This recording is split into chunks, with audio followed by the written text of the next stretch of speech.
உத்திரமேரூர் அருகே தேமுதிக நிர்வாகி ஒருவர் தான் புதியதாக கட்டிய வீட்டின் கதவில் நடிகர் விஜயகாந்தின் முழு உருவத்தை செதுக்கி வைத்துள்ளது வரவேற்பை பெற்றுள்ளது. சிலாம்பாக்கம் கிராமத்தைச் சேர்ந்த பாலசுந்தரம் என்பவரின் வீட்டின் கதவில் செதுக்கப்பட்டிருக்கும் விஜயகாந்த் உருவத்தை பலரும் பார்த்து ரசித்துச் செல்கின்றனர். திருச்செந்தூர் மாணவர்கள் விடுதியில் ஆய்வு செய்ய வந்த ஆட்சியரிடம் அரிசி தரமற்ற முறையில் வழங்கப்படுவதாக சமையலர் தெரிவித்தது பரபரப்பை ஏற்படுத்தியுள்ளது. திருச்செந்தூரில் உள்ள அரசு ஆதி திராவிடர் நல மாணவர்கள் விடுதியில் தூத்துக்குடி மாவட்ட ஆட்சியர் இளம் பகவத் திடீர் ஆய்வு மேற்கொண்டார். அப்போது மாணவர்களுக்கு சமைத்த சோறு மஞ்சள் நிறத்தில் இருப்பதை பார்த்து சமையலரிடம் விசாரித்தார்.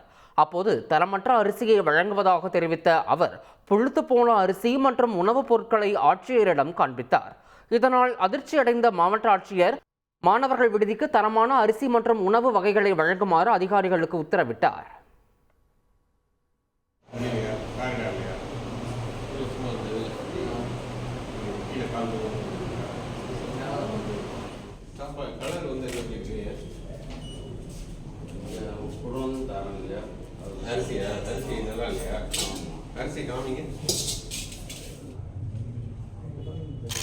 என்ன பிரச்சனை உங்களுக்கு? உடம்பு இல்லையா?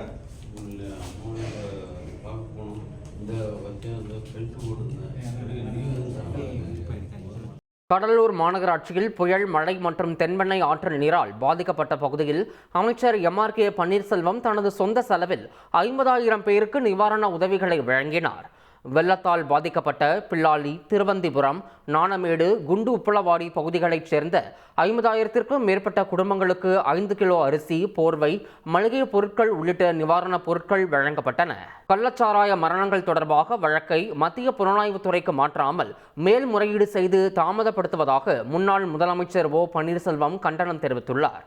அவர் வெளியிட்டுள்ள அறிக்கையில் உச்சநீதிமன்றத்தில் தமிழக அரசு மேல்முறையீடு செய்திருப்பதன் மூலம் விசாரணையை தாமதப்படுத்தி குற்றவாளிகளை தப்பிக்கவிட திமுக அரசு முயற்சி செய்கிறதோ என்ற சந்தேகத்தையும் எழுந்துள்ளதாக குற்றம் சாட்டியுள்ளார்.